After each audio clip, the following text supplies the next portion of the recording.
నెల్లూరు జిల్లా గుడ్లూరు మండలం దారకానిపాడు గ్రామంలో హత్య గావించబడ్డ తిరుమల శెట్టి లక్ష్మీనాయుడు కుటుంబాన్ని పరామర్శించిన మంత్రులు అనిత నారాయణ. హత్యకు కేవలం ఆర్థిక లావాదేవీలే కారణం, క్రిమినల్స్ కి కులం మతం ఉండదని స్పష్టం చేసిన మంత్రులు ముఖ్యమంత్రి ఆదేశాలతో బాధిత కుటుంబాన్ని పరామర్శించి ధైర్యం చెప్పి అన్ని విధాలా ఆదుకుంటామని ప్రకటించిన మంత్రులు లక్ష్మీనాయుడు కుటుంబాన్ని ఆదుకునే విషయమై ముఖ్యమంత్రికి సమగ్ర నివేదిక అందజేస్తామని ప్రకటించిన మంత్రులు గుడ్లూరు మండలం రాళ్లపాడు గ్రామంలో అక్టోబర్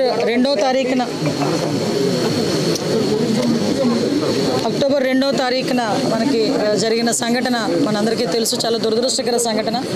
ఆ సంఘటనలో లక్ష్మీనాయుడు అబ్బాయి 25 సంవత్సరాల వ్యక్తి అతి దారుణంగా హరిశ్చంద్ర ప్రసాద్ అనే వ్యక్తి వల్ల హత్య చేయబడడం మనందరికీ కూడా తెలుసు. నిజంగా ఎంత దురదృష్టకర సంఘటన అంటే, ఒక చిన్న ఆర్థిక లావాదేవీల మధ్యలో డబ్బులు అడిగేదానికి మధ్యలో జరిగిన గొడవలో అతి పైశాచికంగా, చెప్పాలంటే బ్రూటల్గా, ఒక ప్లాన్ ప్రకారం ఆ అబ్బాయిని చంపడం అన్నది మనందరం కూడా చూస్తున్నాం.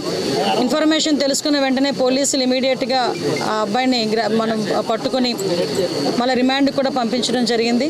ఈ హత్య జరిగిన సందర్భంలో హరిశ్చంద్ర ప్రసాద్ వాళ్ళ తండ్రిని కూడా అదుపులోకి తీసుకొని అతను కూడా ప్రొవోక్ చేస్తున్నారు, అతను కూడా హత్యకు ప్రేరేపించారు అన్న సంగతి తెలుసుకొని తండ్రిని కూడా ఇమీడియట్గా కస్టడీలోకి తీసుకొని వాళ్ళిద్దరినీ కూడా ఇప్పుడు రిమాండ్కి పంపించడం జరిగింది. ఈ హత్య కేసుని సమగ్రంగా విచారణ జరిపించడమే కాదు, ఎక్కడా కూడా ఎటువంటి ప్రలోభాలకి లొంగకుండా, ఎక్కడ ఎటువంటి ఇబ్బందులు కలగకుండా, ఎవరైతే బాధిత మహిళ ఎవరైతే ఉన్నారో తనకి న్యాయం జరిగే క్రమంలో ఈరోజు గవర్నమెంట్ చర్యలు తీసుకునే విధంగా కేసు కూడా కట్టడం జరిగింది.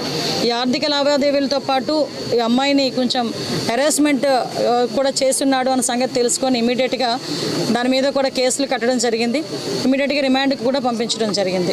మీ అందరికీ తెలుసు, ఈ అమ్మాయికి కూడా, సుజాతకి కూడా 2 చిన్న బిడ్డలు. ఆ అమ్మాయికి కూడా 1 సంవత్సరం ఆడపిల్ల, ఇంకొక 4 సంవత్సరాల ఆడబిడ్డ. అయితే ఈ హత్య జరిగేటప్పుడు లక్ష్మీనాయుడుతో పాటు వాళ్ళ తమ్ముళ్ళైన పవన్, అదేవిధంగా పినతండ్రి కొడుకైన భార్గవ్, వీళ్ళిద్దరూ కూడా తనతో పాటు ఆ బండి మీద ఉండటం కూడా మనందరికీ తెలుసు. వాళ్ళిద్దరు కూడా ఈరోజు ఇంజూరీస్ అయ్యి వాళ్ళందరూ గాయపడి ఈరోజు గుంటూరు హాస్పిటల్లోని ఈరోజు అక్కడ ఉండటం కూడా జరిగింది. అయితే మనందరికీ తెలియాల్సిన విషయం ఏంటంటే, ఈరోజు గవర్నమెంట్ కూడా చాలా కంపల్సరీగా ఈ బాధిత మహిళకి, మన సుజాతకి కంపల్సరీగా న్యాయం జరగాలి, అదేవిధంగా వాళ్ళ తల్లిదండ్రులు కూడా న్యాయం జరగాలనే దృక్పథంతో ఈరోజు మేమందరం పాటు పనిచేస్తున్నాం. ఈ ఇన్ఫర్మేషన్ మా గౌరవ ముఖ్యమంత్రి గారికి తెలిసిన తర్వాత, హత్య జరిగిన తర్వాత నుంచి రిమాండ్కి పంపించి మళ్ళీ వాళ్ళందరికీ కూడా కేసులు కట్టి ఈ అమ్మాయికి ఎటువంటి ఇబ్బంది లేకుండా చూసుకోవాల్సిన బాధ్యత పరంగా మేము అన్నీ కూడా డాట్ టు డాట్ క్రానలాజికల్గా మేము చూసుకుంటూనే ఉన్నాం. ఈరోజు గౌరవ ముఖ్యమంత్రి గారు, అదేవిధంగా గౌరవ ఉప ముఖ్యమంత్రి గారు కూడా ఒక నివేదికను ఇవ్వాలి. ఎందుకంటే ఈరోజు ఈ నివేదికను అడగడానికి కూడా కారణం కూడా ఏంటంటే, ఈ అమ్మాయికి ఏ రకంగా మనం ఆర్థిక సహాయం చేయాలి, ఈ కుటుంబాన్ని ఏ రకంగా ఆదుకోవాలి అన్న ఒక ఎత్తు అయితే, ఈ రకంగా బ్రూటల్గా చంపిన తర్వాత ఎవరు కూడా బయట తిరగడానికి వాళ్ళ అర్హత లేదు. ఇమీడియట్గా వాడికి శిక్ష పడేదానికి, నిందితుడికి శిక్ష పడేదానికి ఎటువంటి చర్యలు తీసుకోవాలన్న దాని మీద కూడా ఒక సమగ్రమైన నివేదికను సమర్పించమని నన్ను, ఇక్కడ నారాయణ గారిని, అదేవిధంగా బొలిశెట్టి శ్రీని గారిని కూడా ఈరోజు ఎన్డీఏ కూటమి తరపున ఒక కమిటీని ఇక్కడికి పంపించడం జరిగింది. మేము ఇక్కడికి వచ్చిన తర్వాత అమ్మాయితో కూడా అన్ని విషయాలు చాలా క్లియర్గా మాట్లాడడం జరిగింది. ఆ అమ్మాయి తన సొంత సోదరితో చెప్పుకునే విధంగా ఈరోజు తన విషయాలన్నీ కూడా ఏం జరిగింది ఏంటనేది కూడా మొత్తం అంతా చెప్పింది. గౌరవ ముఖ్యమంత్రి గారు కూడా సాక్షాత్తు అమ్మాయితోనే మాట్లాడడం జరిగింది, తనకి భరోసా ఇవ్వటం జరిగింది. అమ్మాయిని అన్ని విధాల కుటుంబ పరంగా, అదేవిధంగా అన్ని విధాల అమ్మాయిని ఆదుకుంటామని చెప్పి అమ్మాయికి భరోసా ఇవ్వటం జరిగింది. ఈ అమ్మాయి ఒకటే కోరుకుంటుంది, ఈరోజు నన్ను ఇబ్బంది పెట్టి ఈరోజు నా బిడ్డలకి తండ్రి లేని వాడిని చేశారు, నా పిల్లల్ని తండ్రి లేని బిడ్డల్ని చేశారు, నాకు అన్యాయం జరిగింది, వాడికి ఎట్టి పరిస్థితుల్లోని శిక్ష పడాలి, ఎట్టి పరిస్థితులు బయటికి రాకూడదు, నాకులాగా ఏ అమ్మాయికి కూడా జరగకూడదు అని నన్ను దండం పెట్టి అడిగింది అమ్మాయి. నిజంగా చేయాల్సిన బాధ్యత కూడా మా అందరి మీద కూడా ఉంది ఈరోజు. ఎందుకంటే ఎలా పడితే అలా ఇష్టానుసారంగా మేము చెప్పిందే వేదం, మేము ఎలా చెప్తే అలా జరుగుతుంది అనుకునే రకంగా ఉండి, ఎలా పడితే అలాగ అమ్మాయిలు ఇబ్బందులు పెట్టే పరిస్థితి వచ్చి ఇలా చంపుకునే పరిస్థితులు వస్తే డెఫినెట్గా గవర్నమెంట్ చూస్తూ ఊరుకునే పరిస్థితి లేదు. డెఫినెట్గా దీని మీద మార్నింగ్ కూడా మేము మాట్లాడినప్పుడు కూడా గౌరవ ముఖ్యమంత్రి గారు అతనికి రిమాండ్లో ఉన్న అతను బెయిల్ మీద బయటికి రాకుండానే శిక్ష పడే పరిస్థితి రావాలి. దానికి తగ్గట్టుగా న్యాయ నిపుణులతో సంప్రదించండి. వీలైతే ఒక స్పెషల్ కోర్టు కూడా ఏర్పాటు చేసి ఆ నిందితుడికి శిక్ష పడేట్టు చేయాలి అని చెప్పి గౌరవ ముఖ్యమంత్రి గారు కూడా ఆదేశాలు జారీ చేయడం జరిగింది. దానికి అనుగుణంగా ఈరోజు మేమందరం కూడా పనిచేయడం జరుగుతుంది. నేను ఒకటే విన్నవించుకుంటున్నా, ఈరోజు ఒక ఆడబిడ్డ తాలూకా కన్నీళ్ళు, ఇది ఒక ఆడబిడ్డ తాలూకా ఆవేదన, ఒక కుటుంబం, ఒక తల్లి తండ్రి తాలూకా కడుపు కోత. దీన్ని అనవసరంగా నేను ఒక్కటే విజ్ఞప్తి చేస్తున్నా, యాజ్ ఏ హోమ్ మినిస్టర్గా విజ్ఞప్తి చేస్తున్నా, అట్ ద సేమ్ టైం ఒక మహిళగా కూడా విజ్ఞప్తి చేస్తున్నా, ఒక తల్లిగా కూడా విజ్ఞప్తి చేస్తున్నా. దీన్ని దయచేసి రాజకీయాలకి చేయకండి. ఇంకొకటి ఏంటంటే కులాలకి ఆపాదించి కుల రాజకీయాలు చేయాలని చేసి దీన్ని అనవసరంగా రాజకీయాలకు ఉపయోగించుకోవద్దని మిమ్మల్ని అందరినీ కూడా చేతులెత్తి నమస్కరించి నేను అడుగుతున్నా. ఎందుకంటే ఈరోజు మీకు వీలైతే అమ్మాయికి సాయం చేయండి, వీలైతే అమ్మాయికి భరోసాగా నిలబడదాం, ఆ కుటుంబానికి భరోసాగా నిలబడదాం. ఈరోజు గవర్నమెంట్ ఇన్సిడెంట్ జరిగిన వెంటనే ఇమీడియట్గా మేము తెచ్చుకున్నాం, మా అబ్బాయికి అదుపులోకి తీసుకున్నాం. డిపార్ట్మెంట్ వాళ్ళు ఇమీడియట్గా కేసు ఫైల్ చేసుకొని పోలీస్ శాఖ తరపున మేము అన్నీ కూడా ఎంక్వైరీలు కూడా చేసుకుంటున్నాం, రిమాండ్కి పంపించుకున్నాం. ఈరోజు ఇన్వెస్టిగేషన్ కూడా చాలా వేగవంతంగా చేస్తున్నాం. ఈ అబ్బాయికి ఎవరైతే సహకరించారో, ఎందుకంటే అబ్బాయి ప్రీ ప్లాన్డ్గా చేశాడా, యాక్సిడెంట్లుగా చేయడం అంటే యాక్సిడెంట్ కాదండి, కనిపిస్తే గుద్దాడా, లేకపోతే ముందుగానే ఊహించుకొని ఆ అబ్బాయి పలానా దగ్గరికి వస్తాడన్న సంగతి తెలుసుకొని ఆ అబ్బాయి హత్య చేశాడా, ఇలాంటి విషయాలన్నీ కూడా ఎంక్వైరీ చేసి సమగ్రమైన నివేదికను కూడా తొందరలోనే సమర్పించి ఇమీడియట్గా అబ్బాయికి శిక్ష పడే ఏర్పాటు కూడా మేము చేసుకుంటామని మీ అందరికీ కూడా తెలియజేసుకుంటూ మరొకసారి దీన్ని కులాలకి మతాలకి ఆపాదించకుండా, ఈ అమ్మాయి భవిష్యత్తుని రాజకీయం చేయకుండా, ఆ అమ్మాయికి జరిగిన అన్యాయాన్ని రాజకీయం చేయకుండా వీలైతే అందరూ కూడా మానవతా దృక్పథంతో అమ్మాయికి సపోర్టివ్గా నిలబడాలని మనస్ఫూర్తిగా కోరుకుంటున్నాం. అలాగే వాళ్ళు ఇక్కడి నుంచి బయలుదేరినప్పటి నుంచి వాళ్ళు ఎక్కడున్నారు, ఎలా వెళ్ళారని చెప్పి వాళ్ళకి ఫోన్లో సమాచారం చేరవేసిన వాళ్ళు కొంతమంది ఉన్నారని బాధిత కుటుంబం చెప్తుంది. దీనికి మీరు ఇద్దరిని అరెస్ట్ చేయడం ఏంటి, మిగతా వాళ్ళని ఎందుకు అరెస్ట్ చేయలేకపోయారు? అరెస్ట్ చేయలేకపోవడం కాదండి, ఇందాక నేను మాట్లాడినప్పుడు కూడా ఇదే సందర్భాన్ని కూడా నేను మీ అందరి దగ్గర కూడా ఎక్స్ప్లెయిన్ చేశాను. ఏదైతే అబ్బాయి ఒక్కడు వెళ్ళాడా, అబ్బాయికి ఎవరైనా ప్రేరేపించారా, లేకపోతే అబ్బాయి ఎవరైనా హెల్ప్ తీసుకున్నారా, హరిచంద్ర ప్రసాద్ ఎవరైనా హెల్ప్ తీసుకున్నారా అన్న విషయాన్ని కూడా టెక్నికల్గా మేము ప్రూవ్ చేయాల్సిన అవసరం ఉంది. కాబట్టి ఈ టైం బీయింగ్ తీసుకున్నాం తప్పించి అంతకుమించి వేరేది ఎవరిని కూడా రక్షించాల్సిన అవసరం లేదు, ఆలోచన కూడా లేదు. ఇందులోని ఇన్వాల్వ్ అయిన ప్రతి ఒక్కరికి కూడా శిక్ష పడుతుంది. ఇందులో ఎక్కడ కూడా బ్యాక్ స్టెప్ వేయాల్సిన ప్రసక్తే లేదు. దీనికి సంబంధించి టెక్నికల్ టీము, అదేవిధంగా ఫోరెన్సిక్ టీము ప్రతి ఒక్కరు కూడా దీని మీద సమగ్రంగా విచారణ జరిపిస్తున్నారు. విచారణ నివేదిక అతి తొందరలో వస్తుంది. ఇందులో ఇన్వాల్వ్ అయిన ప్రతి ఒక్కరిని కూడా అరెస్ట్ చేస్తాం. అదేవిధంగా సంఘటన స్థలంలో వాళ్ళు వచ్చిన తర్వాత వాళ్ళని వాళ్ళ బండ్ల మీద ఎవరో తీసుకొని వచ్చి ఊళ్ళో మళ్ళీ ఒక ఫంక్షన్ జరుగుతుంటే భోజనాలు చేసి ఉండేంతవరకు ఉన్నారంటే అది ఏ విధంగా ఆలోచించాలి మేడం?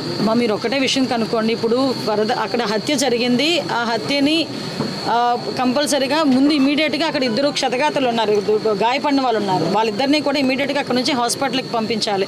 ఈ కార్యక్రమం అంతా చేశారు. మీరు చెప్పిన ప్రతి చిన్న లాజికల్ పాయింట్ని, క్రోనలాజికల్ పాయింట్ని కూడా పోలీసులు విచారణ జరిపిస్తున్నారండి. మేము ఒకటే చెప్తున్నామండి, ఇందులో ఎవరిని రక్షించాల్సిన అవసరం మాకు లేదు.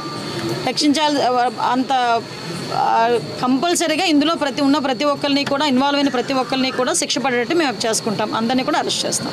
ఇందులో పర్పస్ చెప్పండి మేడం. ఈ హత్యాదంతం మొత్తం కూడా ఈ ప్రాంత ప్రజలకు దాదాపు మొత్తం తెలుసు. కానీ సోషల్ మీడియాలో కులం కుంపట్లు పెట్టి పార్టీలకి చుట్టూ సోషల్ మీడియాలో విపరీతంగా ట్రోల్ చేశారు. ఏది ఆల్రెడీ ఇన్సిడెంట్ జరిగినటువంటి 2వ తారీఖు జరిగితే 10th నుంచి చేశారు ఒక ప్లాన్గా. అంటే ఆ సోషల్ మీడియా మీద మీరు ఏమైనా చర్యలు తీసుకుంటారు? ఆ విధంగా ట్రోల్ చేసినటువంటి కంపల్సరీగానండి. ఇప్పుడు ఏమవుతుందంటే విషయం ఏమవుతుందంటే, అయ్యో ఆ అమ్మాయికి అన్యాయం జరిగింది, 2 బిడ్డలు తండ్రి లేకుండా పోయారు, ఒక తల్లి తండ్రి కడుపుకోతకు గురయ్యారని ఆలోచన కానీ ఆ మానవతా దృక్పథం కానీ లేకుండా ఎక్కడైనా శవరాజకీయాలు చేయడానికి రెడీగా ఒక బ్యాచ్ అయితే రెడీ అవుతుంది. ఎంత దారుణం అంటే రీసెంట్గా నేను మొన్న చూశానండి, ఒక ముస్లిం యాక్చువల్గా ఒక ముస్లిం ఆవిడకి ఏం చేశారంటే కాపు కమ్యూనిటీ అని చెప్పి ఒక ఫేస్బుక్ ఐడిని క్రియేట్ చేసి అందులోని గవర్నమెంట్ని తిట్టడం, లేకపోతే కులాల మధ్యలో చిచ్చుపడడానికి రెడీ అయినట్టుగా కూడా కొన్ని పోస్టింగ్ పెట్టారు. ఆ డేటా అంతా మా దగ్గర ఉందండి. వాళ్ళందరినీ కూడా 8% అదుపులోకి తీసుకుంటాం. ఒకటే విన్నవించుకుంటున్నామండి ఈరోజు. ఒకటేంటంటే క్రిమినల్కి మతం ఉండదు, కులం ఉండదండి. Criminal is criminal. వాడు ఏ కులం వాడైనా ఏ మతం వాడైనా క్రిమినలే కాబట్టి దాన్ని చట్టం అలాగే చూసుకుంటాం. కానీ నేనేమంటానంటే వీలైతే అమ్మాయి ఎంత అమ్మాయి పరిస్థితి ఎంత చెప్పండి, అమ్మాయి కుటుంబ నేపథ్యం ఎంత చెప్పండి. నిజంగా మీరు రాజకీయం చేయాలనుకుంటే అమ్మాయికి ఏదైనా సాయం చేసి తర్వాత మాట్లాడొచ్చు కదా. ఇక్కడికి వచ్చి ప్రతి ఒక్కరు కులాల గురించి మాట్లాడేసి వెళ్ళిపోయే పరిస్థితి రాకూడదని నేను కోరుకుంటున్నాను. ముఖ్యంగా సోషల్ మీడియా వేదికగా చాలామంది కులాల మధ్య చిచ్చు రగిల్చడానికి మ్యాక్సిమం ఏంటంటే డిస్టర్బెన్స్ క్రియేట్ చేయడానికి చాలా ప్రయత్నం చేస్తున్నారు. అటువంటి వాళ్ళు అలాంటి ప్రయత్నాలు ఉన్నా కూడా మానుకోండి, లేకపోతే కనుక కఠిన చర్యలు వాళ్ళ మీద తీసుకోబడతాయి. గుంటూరు హాస్పిటల్లో గాయాలతో బాధితులు ఉన్నారు కదా, వారికి మీ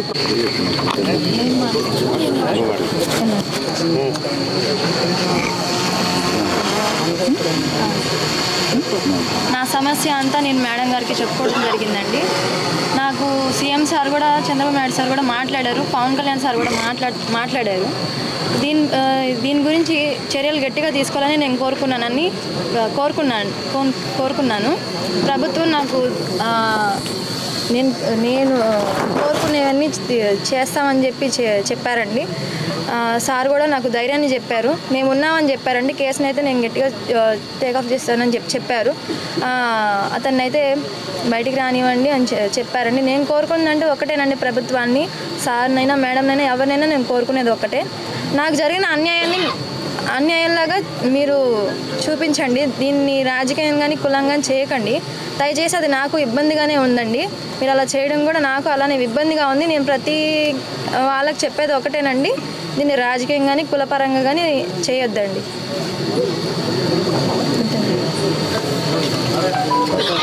కంపల్సరీగా అయిన వైద్యం గురించి ఆయన ప్రతి ఖర్చుని కూడా గవర్నమెంటే భరుస్తుందండి. ఇప్పుడు ఆ పిల్లలిద్దరికీ కూడా పవన్కి తను అదేవిధంగా భార్గవ్ వాళ్ళిద్దరికీ కూడా వాళ్ళ కుటుంబ పరంగా కూడా ఎలా ఆదుకోవాలన్న దాని మీద, అదేవిధంగా సపరేట్గా ఈ అమ్మాయిని ఎలా ఆదుకోవాలి, సుజాతను ఎలా ఆదుకోవాలి, అదేవిధంగా వాళ్ళ పిల్లల్ని ఏ విధంగా మనం సంరక్షించాలన్న దాని మీద కూడా గవర్నమెంట్ ఒక నివేదికను కోరింది. ఈరోజు కలెక్టర్ గారు, నారాయణ గారు, అదేవిధంగా నేను, మా బుల్సిటి శ్రీని గారు అందరం కలిపి ఒక నివేదిక ఇవ్వబోతున్నాం. ఆ నివేదిక ఆధారంగా గౌరవ ముఖ్యమంత్రి గారు వీళ్ళకి కాంపెన్సేషన్ కానీ ప్రభుత్వ ఆర్థిక సహాయాలు అన్నీ కూడా అనౌన్స్ చేస్తారు.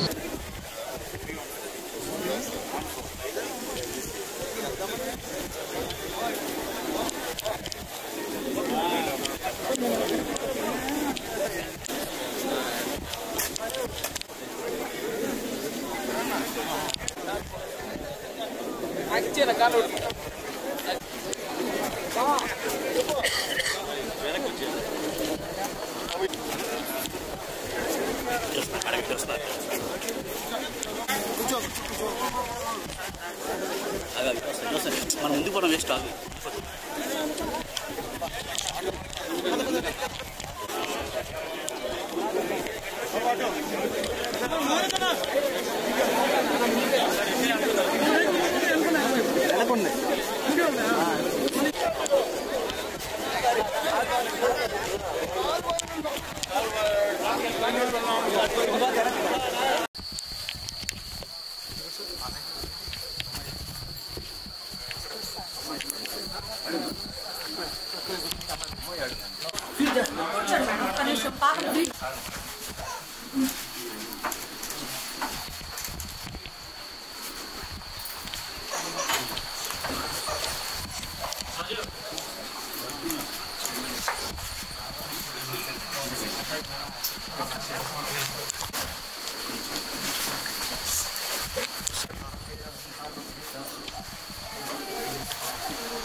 రామ్ అవసరం రండి.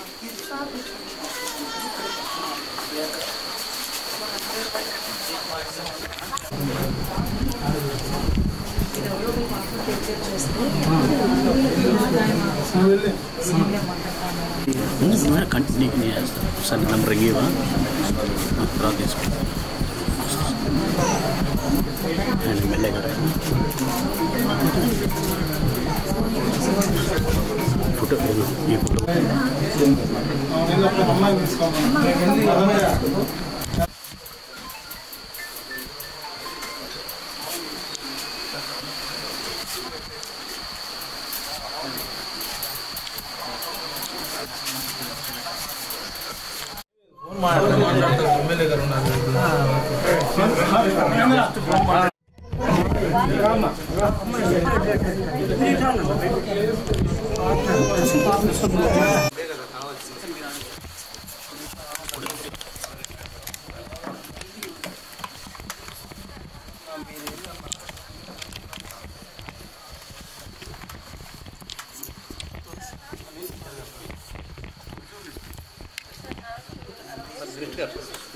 నారాయణ గారు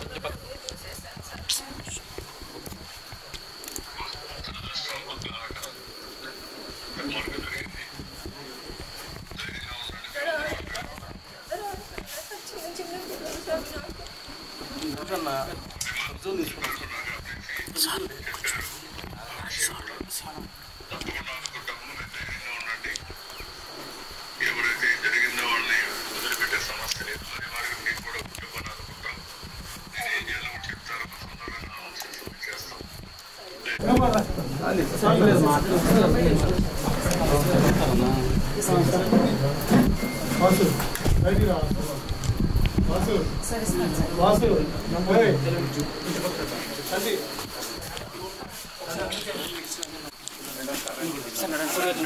ఫోటోలే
బయట